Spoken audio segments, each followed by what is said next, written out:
ये कहानी उन दो दोस्तों के बारे में जिसे एक ही लड़के से प्यार हो जाता है और उसके साथ सोने के लिए सारी हदें पार कर देते हैं। उसके बाद इन तीनों के बीच में क्या क्या होता है, इसी को हम आज के एक्सप्लेनेशन में देखने वाले हैं। आज हम जिस मूवी को एक्सप्लेन करने वाले हैं उसका नाम है द लेओर। ये मूवी 2017 में रिलीज हुई थी। मूवी की शुरुआत होती है और हम कैट को देखते हैं जो कि एक स्कूल टीचर होती है। तभी उसकी नज़र पीछे बैठे एक बच्चे पर चली जाती है जो कि पीछे बैठकर कॉमिक पढ़ रहा होता है। तो कैट उसे डांटने के बजाय उसे कॉमिक पढ़कर सुनाने की बोलती है और खुद भी उसमें इंटरेस्ट दिखाती है और सुनने लगती है। तभी वहाँ पर स्कूल का प्रिंसिपल आ जाता है और वो कैट को बच्चों के साथ मस्ती करते हुए देख लेता है। उसके बाद कैट को वो अपने ऑफिस में बुलाता है जहाँ वो उसको बोलता है कि तुम बहुत खूबसूरत हो और तुम्हारी आंखें भी ज़्यादा प्यारी है और तुम्हें टीचर नहीं होना चाहिए। उसका डायरेक्टली बोलना ये होता है कि तुम अपनी जॉब को छोड़ दो। तभी हम दूसरी तरफ दूसरी लड़की मैक को देखते हैं जो कि ये मार्केटिंग फील्ड में मार्केटिंग का काम कर रही होती है, जहाँ की कुछ प्रोडक्ट बेचने की वो नाकाम कोशिश करती है लेकिन उससे कुछ होता नहीं। तभी वो वहाँ से गुस्सा होकर बाहर आ जाती है। बाहर आने के बाद वो देखती है कि उसकी गाड़ी नो पार्किंग में खड़ी होने की वजह से गाड़ी उसकी पुलिस ले जा रही होती है। उसके बाद वो घर पहुँचती है और देखती है कि कैट कुत्ता डांस कर रही है और ये देखकर हमें समझ आता है कि दोनों बेस्ट फ्रेंड है और दोनों एक ही साथ रहते हैं। फिर मैक कैट को बताती कि मेरा दिन भी पूरा बेकार चला गया, मेरे इंटरव्यू मेरा प्रोडक्ट सेल ही नहीं हुआ और मेरी गाड़ी पुलिस उठा कर ले गई। तभी कैट मैक को बताती है कि मेरा दिन भी कुछ खास नहीं था, मुझे भी नौकरी पे से निकाल दिया गया है। और कैट मैक को सुबह जल्दी उठा देती है। उसे बोलती है कि हमें स्ट्रेस निकालने के लिए किधर बाहर घूमने जाना चाहिए। तभी वो उसको बोलती है कि इसके बारे में हम बाद में बात करेंगे। तभी मैक बताती है कि ऑलरेडी मैंने टिकट बुक कर लिए है और 2 घंटे के बाद हमारी फ़्लाइट है। तभी ना चाहते हुए भी कैट को उसके साथ जाना पड़ता है। तभी वो एयरपोर्ट पर आकर देखते हैं तो काफ़ी लंबी लाइन लगी हुई होती है, जिसके बाद उन्हें ऐसा लगता है कि अगर वो लाइन में आकर खड़े हो जाएंगे तो इनकी फ़्लाइट मिस हो जाएंगी। उसके बाद मैक वहाँ से चली जाती है और किसी स्टाफ के साथ जाकर नैन मटक्का करने लगती है और वो स्टाफ भी उसकी बातों में आ जाता है और उन्हें पहले निकाल देता है। और वो फ्लाइट में आकर अपनी सीट पर बैठ जाती है और चैन की सांस लेती है। लेकिन बीच वाली सीट किसी रायन नाम के आदमी की होती है जो उन दोनों के बीच में आके राज की तरह बैठ जाता है और रानिया भी उसके साथ मजे लेने लगती है।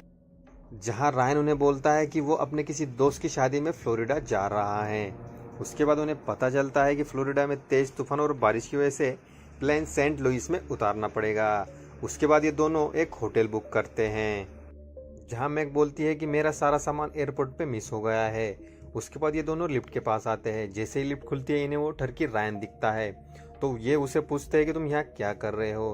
तभी वो बताता है कि मेरी फ्रेंड की शादी में भी टाइम है और मैं ज़िंदगी के मज़े ले रहा हूँ। उसके बाद ये दोनों को ड्रिंक के लिए इनवाइट करता है और वो भी उसे खुशी खुशी हाँ कह देते हैं। उसके बाद मैक सोचती है कि मेरे सारे कपड़े तो एयरपोर्ट पे गुम हो गए और मुझे पहनने के लिए मेरे पास एक भी ड्रेस नहीं है। तो वो कैट से हेल्प मांगती है।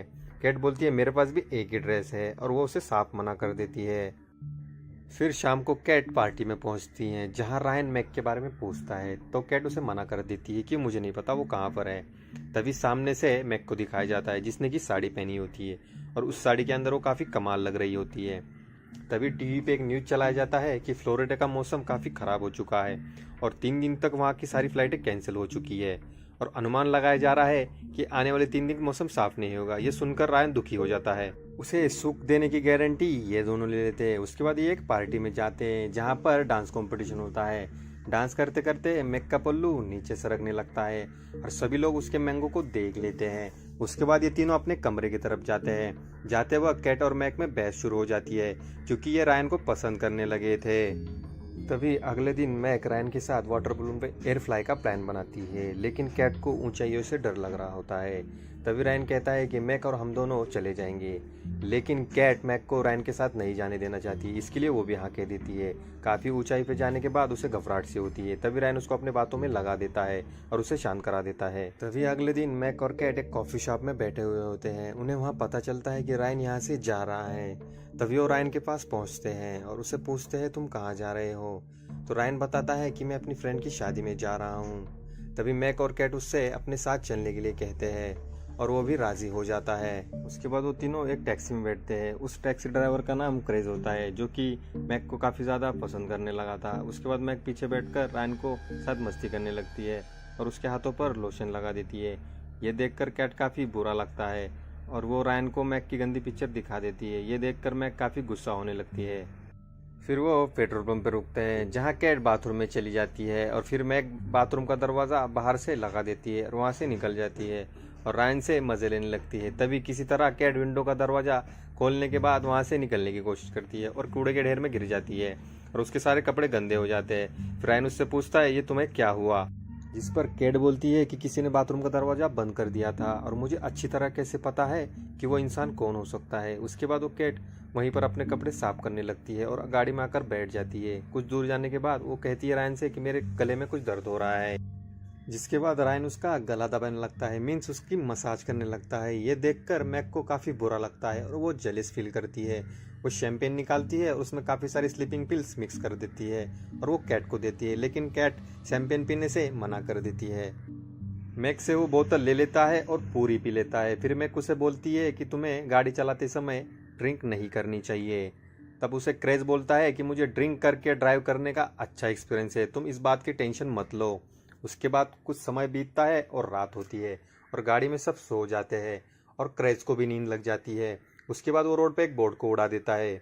उड़ाने के बाद सबकी आंखें खुल जाती है और वो होटल पहुंचते हैं। गाड़ी से उतरने से पहले कैट वो बोतल चेक कर लेती है और उसमें उसे काफ़ी सारे स्लीपिंग पिल्स दिखाई देते हैं। ये देखकर वो मैक पे ज़्यादा गुस्सा हो जाती है और अपना रूम अलग बुक करती है। उसके बाद में मैक को दिखाया जाता है जो एक बार में बैठे ड्रिंक कर रही होती हैं। तभी वहाँ पर क्रेज आ जाता है। उसके बाद कैट को दिखाया जाता है। फिर रायन ढूंढते ढूंढते उसको उसी जगह पर आ जाता है जहाँ कैट खड़ी होती है। तभी वो उससे पूछता है कि मैं तुम्हें अकेले ढूंढ रहा था। उसके बाद वो एक कमरे में जाते हैं और बिना सोचे समझे वहाँ पर गपागप करते हैं। अगली सुबह मैक को दिखाया जाता है जो कैट को आकर मिलती है और उसे कहती है कि एक लड़की की वजह से हमारे बीच झगड़े नहीं होने चाहिए। और मैक उसके काफ़ी क्लोज आ जाती है और उसे कहती है कि मैंने कल रात रायन के साथ गपागप किया। ये सुनकर दोनों के बीच लड़ाई हो जाती है और तभी वहाँ क्रेज आ जाता है। उनसे कहता है कि रायन मेरी गाड़ी चुरा कर ले गया है। उसके बाद उसे एक पोस्ट मिलता है जिसमें पता चलता है कि रायन किसी और की शादी में नहीं बल्कि अपनी शादी में गया है। फिर ये दोनों भी पुलिस के पास रिक्वेस्ट करते हैं और कहते हैं कि रायन ने हमारे दोनों की ज़िंदगी ख़राब कर दी है और वो किसी तीसरे की ज़िंदगी ख़राब करने जा रहा है। और पुलिस उसे सच मान लेती है और उन्हें छोड़ देती है। उसके बाद ये बिना दावत के रायन की शादी में पहुंच जाते हैं। तभी वहां उन्हें पता चलता है कि रायन की शादी तो हो चुकी है। रायन उन्हें देख के वहां से भागने लगता है। तभी ये दोनों उसे पकड़ लेते हैं और उससे पूछते हैं कि तुमने हमारे साथ ऐसा क्यों किया, एक के साथ एक फ्री। जिसके बाद रायन उन्हें बोलता है कि इसमें मेरी कोई गलती नहीं है, तुम दोनों ही मेरे साथ फ्लर्ट कर रही थी, ना कि मैं। कोई अगर मेरे सामने पैंट खोल के खड़ा हो जाए और मैं कुछ भी ना करूँ, मैं इतना शरीफ तो मैं नहीं हूँ। उसके बाद में उसकी वाइफ को दिखाया जाता है जो कि उसके साथ काफ़ी रूड बिहेव करती है और ये दोनों भी वहाँ से वापस आ जाते हैं। मैक क्रेज को किस कर देती है। उसके बाद कैट को बोलती है कि हम दोनों को अलग अलग रहना चाहिए और हम दोनों फिर से एक साथ बेस्ट फ्रेंड बनकर रह सकते हैं। उसके बाद में कैट का प्रिंसिपल उसका प्रमोशन कर देता है और उसे कहता है कि तुम्हारी टीचिंग का तरीका मुझे पहले से ही पसंद था और वो उसे जॉब दे देता है। उसके बाद में ये दोनों खुशी खुशी रहने लगते हैं और मूवी यहाँ पर ख़त्म हो जाती है। हे गाइस, अगर ये मूवी का एक्सप्लेनेशन आपको अच्छा लगा होगा तो हमारे चैनल को लाइक कर दिए।